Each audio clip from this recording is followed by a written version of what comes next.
Welcome to CBN4's Primetime News Package. I am a presenter, Alian Christopher. Here's a look at the top stories for today. One ministry launches the second part of the support to the private sector. The IRC urges generator owners to register their generators. And one PAL rep wants unity among opposition and the current government. Stay tuned for these and other stories.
And welcome back.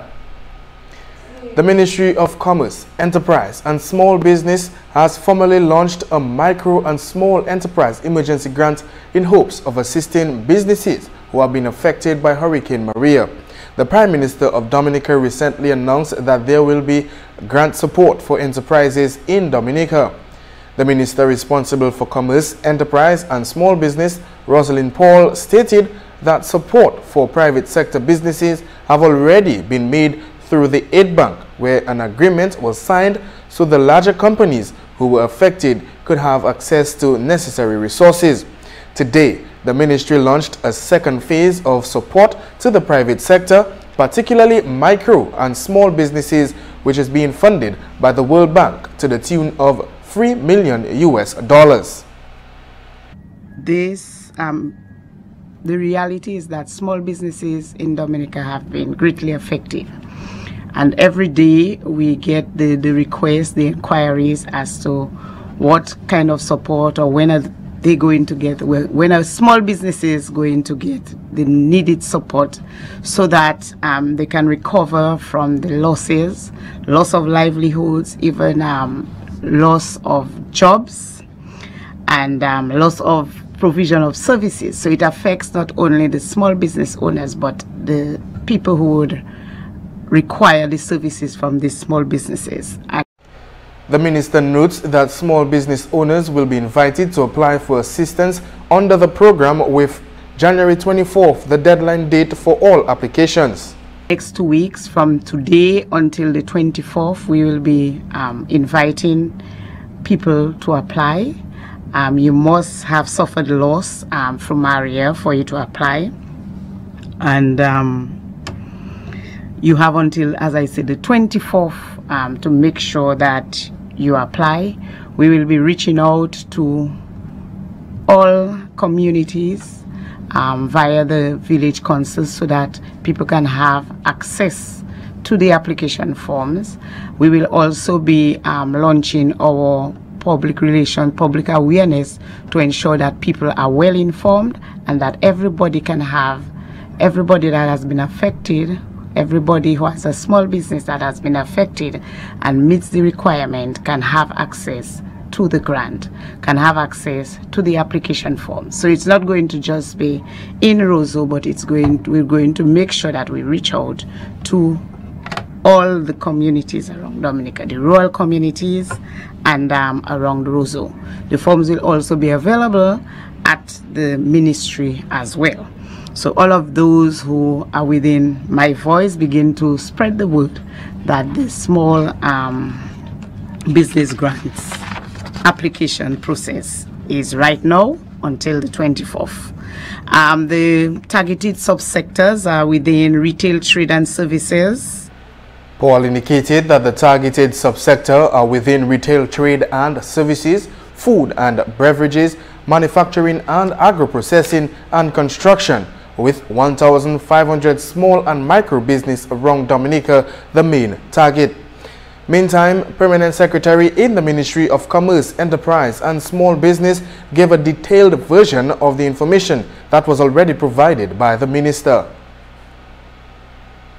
The Minister indicated that we are targeting 1,500 micro and small businesses within 4 specific sectors. And as she said, retail, trade and services, we are targeting 700 people. And for retail, trade and services, we are looking at art and craft producers, landscapers, retail shops, barbers, hairdressers, manicure and pedicure practitioners, vendors involved in retail trade. For food and beverage, we are targeting 350, and we are looking at persons in restaurants and bakers. For manufacturing and agro-processors, we are targeting 300, and we are looking at chainsaw and producers of lumber, charcoal producers, honey producers, furniture makers, and other light manufacturing and agro-processing. For construction, we are looking at persons involved in construction, bricks and mortar, mechanics, electricians, and plumbers.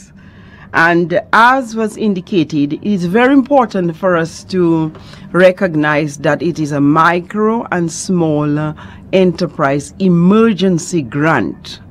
And we call it emergency grant because we are encouraging our micro and small businesses as they recover from Maria, that they begin to prioritize what they must do first, so that they can begin a step-by-step process of re-establishing their business. And so the sum may seem smaller, and we recognize after we've done the analysis with ourselves and the World Bank practitioners, we recognize that everyone will be getting the same amount, and that would be $5,376. Thomas stated further that persons with small businesses must meet the requirements before filling out the application form. One of the requirements is that your business must have suffered loss or affected by Hurricane Maria. The parliamentary representative for Roseau Central, Joseph Isaac, reacted to a statement made by John Colin McIntyre that his government is going to transform the Roseau City Square into a modern city. Isaac indicated that he welcomes any developments made by the government to improve conditions in the city. Isaac noted that one must remember that during the 2014 campaign, his manifesto outlined some areas that he felt needed attention, particularly housing. He laments that he is asking for greater unity among the government and the opposition when addressing the needs of the people. To be negative, we just want to stay positive this year. So anything the Prime Minister say, we welcome it. However, it is not the first time that we are hearing promises from the Prime Minister. The question is, the Prime Minister have never discussed that with the Pal Rep for Roseau. He doesn't see it, as a matter of fact, he doesn't see it fit to show respect to the duly elected parliamentarians on the opposition side. Isaac stated that the opposition continues to propose ideas to the government and has not received any response. He went on to say that he has chosen to remain silent until now for a specific reason. We have given the government an opportunity to do what they think best for the country and for Roseau. I'm saying again, the priority of Roseau is immediately to look at the housing needs of the people. Immediately. There are many houses that were damaged in the Pong area, the Virginia area, Bafford area, in River Street, Great Marlborough Street, the entire Roseau area. The question is, what is the government doing about that? I have not heard anything about giving the people a stipend for housing. I have not heard any immediate strategy to alleviate the housing pain. That's the first thing. Secondly, I have not, again, priority for Roseau is employment for the youth of Roseau. I've not heard anything about that. So for us, the first thing is housing needs, immediate housing needs for the Roseau people. Second thing is employment for the youth. And then the other thing is, while you are trying to talk about the development of Roseau, you have a major risk of the river. We have not heard anything about the bridge entering by the stadium.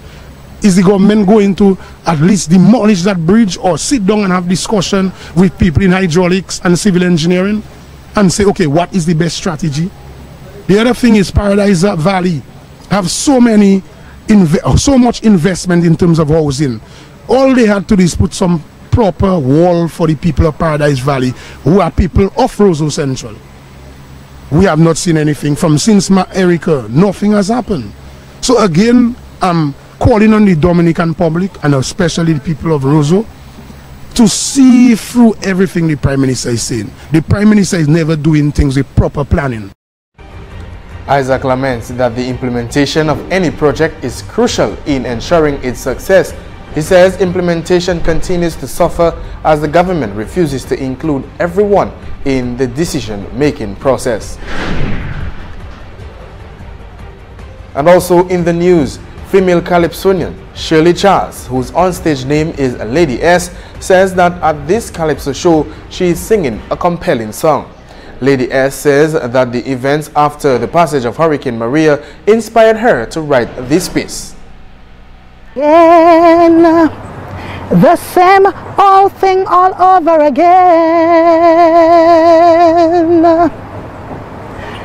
This was coming, the signs were there, nobody was listening. Look around, tell me what you see. Or is it just the skeptic in me? The skeptic in me. Can you see ration being shared out equally? Can you see business places getting security? Can you see how the looters destroyed the economy? Can you see my people, our people, struggle daily? Lights out. Instead of food, they take big TV. Lights out. Instead of water, they take inseti. Lights out. Looted generators from Domlek. Lights out. That's why so many don't have lights yet. Instead of all for each and each for all, they make Peter pay for Paul. Lights out. Charles says that she believes that every Dominican can relate to this song. The Calypsonian says that while many people claim that too many Calypsonians have a song about Hurricane Maria, she felt that what she saw after the passage of Hurricane Maria and the reaction of the people, this should be composed into a song. According to Charles, with the help of Calypsonian Hixie and a few others, she was able to formulate her ideas into words and is quite pleased with the result. I always analyze, I always look, because I'm the mouthpiece for a lot of people as an entertainer, and as the mouthpiece I have to be informed. And I will say that that song, Lights Out, it's a little bit from the Kadas that I had to sing last year for NCCU Kadas show. I was one of the finalists, but the show didn't take place because of Maria. But Lights Out, there are 4 meanings behind Lights Out. I decided that I wanted to sing a song that gives the diasporans a clear idea of what was going on the ground in Dominica. Maria happened, it's natural. We expect them every year. Sometimes we're spared. But it's what was going on the ground that had me a little, you know, it had me thinking. I was really pensive about that. And I decided I'm going to write a calypso about what was going on the ground. I said to Hixie, this is the calypso that I want. I made notes. My fans spoke to me and said, you have to sing a song about this next year for us.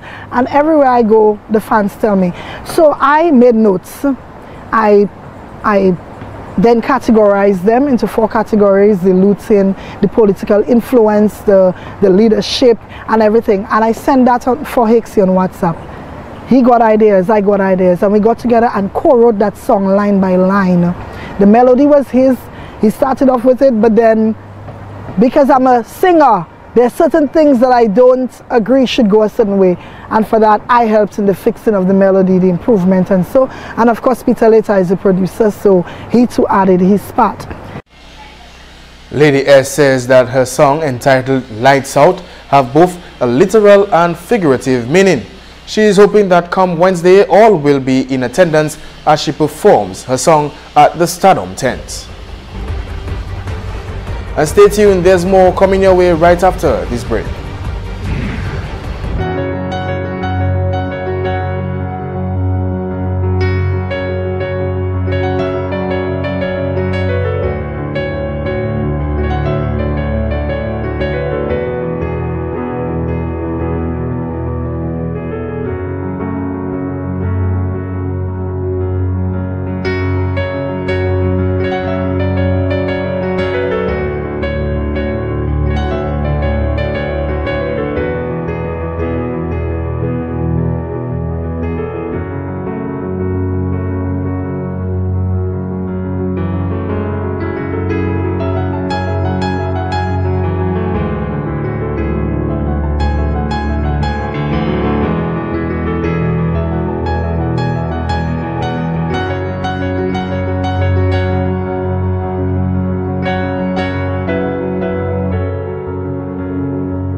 Calypso 2018. There's no better platform for artists to express themselves and no better way to be entertained. This is what makes us truly Dominican. The Stardom tent is scheduled to take place at the Strip in Lale Coco at 8 p.m. sharp. Looks forward to having you. Come listen to the ever-popular Calypsonians as they give voice to your issues. CBN4, Dominica's best network for news, is streaming the event live on Facebook. Do you love Calypso? Are you looking forward to seeing your favorite Calypsonians perform? Then go to CBN4 Facebook page and be there. Stardom tent. It's gonna be quite a show and CBN4 is right in the middle of it. What about you? Visit CBN4 Facebook page. Arrest me with no explanation.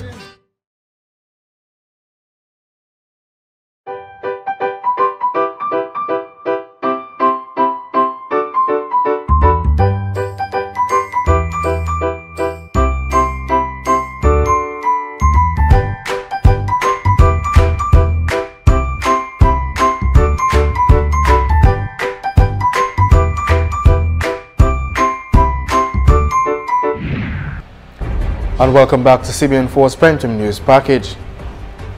Daryl Bob, a well-known Calypsonian and a member of the board of directors of Shodong Mascamp, says that Mascamp will not be hosting any events this year.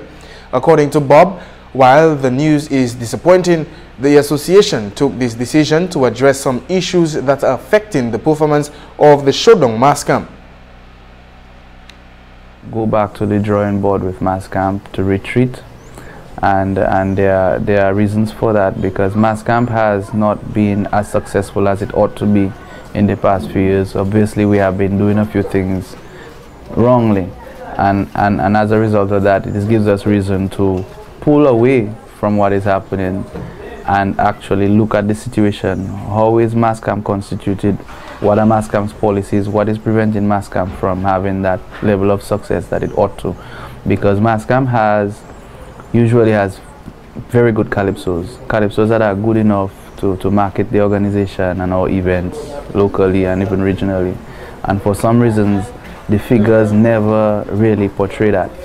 So we have decided to take a break, give it a break, so it will give us enough time for discussion, to consult and have input from the public or fans or persons who've been supportive of the camp, and so that we can present something new, a new policy by which we can operate that will show some level of, maybe not profit, but at least self-sustenance. And Bob revealed that finance has been their biggest challenge, ensuring that the camp can generate revenue that covers all of its expenses. Bob admits that the association has had to take a closer look at how it spends to identify the cause of the financial problem. Obviously look at where we have been spending, how we have been spending, what our relationships with our service providers, how does it allow us flexibility and so on. So we have to obviously operate differently, maybe open Mascamp out to some partnerships and so on that will allow us to go by what we make. So for instance, if on a given night we manage to make $30, we share $30 instead of we having bills that are $100 when you only make 30.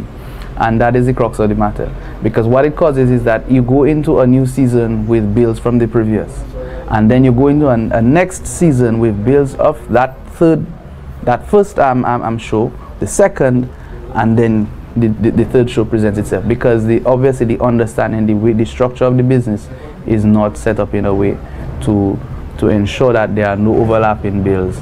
There's some level of profit, or if not profit, you may not, as I said earlier, you may not achieve profit, but at least you can be sustainable. You're not going into a new season with problems, and that is the main thing that Mascamp has to address, most definitely. Meantime, the Calypsonian stated that political matters within the Calypso has also made it difficult to source sponsorship. Bob says that the Showdown Mascamp has always allowed its Calypsonians to voice whatever issues they have in the Calypso art form, whether political or non-political. He believes that too has affected the workings of the association. This interview, that the situation with Mascamp, politics is so tied with Calypso, and Mascamp has had songs that are very, very strong in terms of addressing political issues on the island.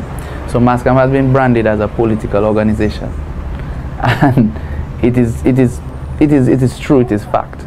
As a result of that, I think a lot of sponsors do not want to associate themselves with Mascamp because they feel they may be branded by association and their businesses may be affected. We have done our research and we have come up with that, and I'm sharing it with the public boldly. So a lot of organizations they have decided they won't participate. Some of them, they want to participate, but they want to participate in a ghost way. They will give you, but they don't want their name mentioned and so on. So that is how the politics on the island is right now. And Mascamp is definitely, because we have been bold, we've allowed our Calypsonians to sing what they want and so on. And as such, this has affected our ability to attract sponsorship. According to Bob, Calypsonians should not be instructed on what to sing. He believes the Calypso is an art form that provides the artist with an opportunity to express themselves freely. And since the passing of a monster Category 5 hurricane which devastated the nature isle of the Caribbean, Dominica, a number of persons have procured generators for the purpose of generating electricity for domestic use. The electricity company here on island, Domlec, were unable to provide electricity to Dominica population since they too experienced damages to the power stations and electrical poles around the island. Sylvester Senville, who is a senior environmental health officer, notes that while the generators pose an advantage to our benefits, it also has its disadvantage on our health as well. Purpose of generating electricity. With the generator use comes ill health effects. Some of the health effects, these negative health effects, can be generated as a result of the fumes that's generated by the generators, and also by the noise generated by the generators. It's not a problem to have a generator. The generator is located in an area where it doesn't bother anybody, or it's located in an area where there's a lot of space, then it wouldn't create a problem for anybody. But in built-up areas, for example, in areas like the urban areas, Roseau and environs, where houses are clustered, it can create quite a bit. The senior environmental health officer further explained some of the ill health effects the generators could have on individuals. Fuel, petroleum products for generating heat for the production of electricity. This fuel includes both diesel and petrol, although there are some natural gas generators. But the petrol and the diesel particularly generators, they burn diesel, and about 20% of the fuel is used for generation of electricity, and 80% of it goes to waste, the production of carbon monoxide, carbon dioxide, and other contaminants which can have adverse health effects. Some of those contaminants include one, carbon monoxide. The carbon monoxide, if inhaled, if generators are ventilated properly, and individuals inhale this carbon monoxide, it forms carboxyl hemoglobin, so it combines with the hemoglobin in the blood and can cause death. Instead of oxygen combining with hemoglobin so that the blood will transport it around the body, it combines with carbon monoxide and can cause death. As a matter of fact, you have some people in Puerto Rico who died as a result after the storm. Senville noted that other contaminants include nitrogen oxide. According to an online article on the ill health effects of generators, breathing air from generator fumes can cause headaches, dizziness, fatigue, vomiting, and nausea. People who survive severe poisoning from generator fumes may suffer long-term health problems. It also states that inhaling the gas can lead to hypoxia and damage to the nervous system. Meantime, the senior environmental health officer notes that one other problem that arises due to the use of generators is noise pollution. So those nutrients, all those pollutants in the air. Others generated by generators would be noise, and as we know, noise can create a lot of problems for individuals, prevent individuals from sleeping. Noise can be an irritant. Although some people say one man's noise is another man's music, however, individuals' threshold are different. If you have your generator, the noise from the generator should not be affecting the neighbors, because the neighbors may not be able to withstand the noise levels from the generator. There are noise levels. The World Health Organization has developed standards for noise levels, but it's mainly for occupational noise. But if a generator is on for quite a bit, for a long time, it becomes almost like occupational noise. Generator noise levels can reach up to 100 decibels. That's the measurement for noise. And the World Health Organization standards for an 8-hour time-weighted average, or that means for 8 hours, the level of noise that you should be exposed to should not be more than 80 decibels. If the noise is more than 80 decibels, noise can be known to cause hearing problems, an increase in stress, and also lack of sleep. Senville said the Environmental Health Division is seeking to work with and advise the Independent Regulatory Commission on regulating the use of generators. And meantime, Consumer Affairs Officer at the Independent Regulatory Commission, Corinne Pinard, said that all generators 20 kilowatts and over automatically requires a license. Pinard said the advice from the IRC is that persons register their generators when it's 20 kilowatts and over. She also noted that if a generator is below 20 kilowatts but connected to the Domlec grid, a license is needed. Also, if a generator is below the 20 kilowatt mark but not connected to the Domlec grid, no license is therefore required.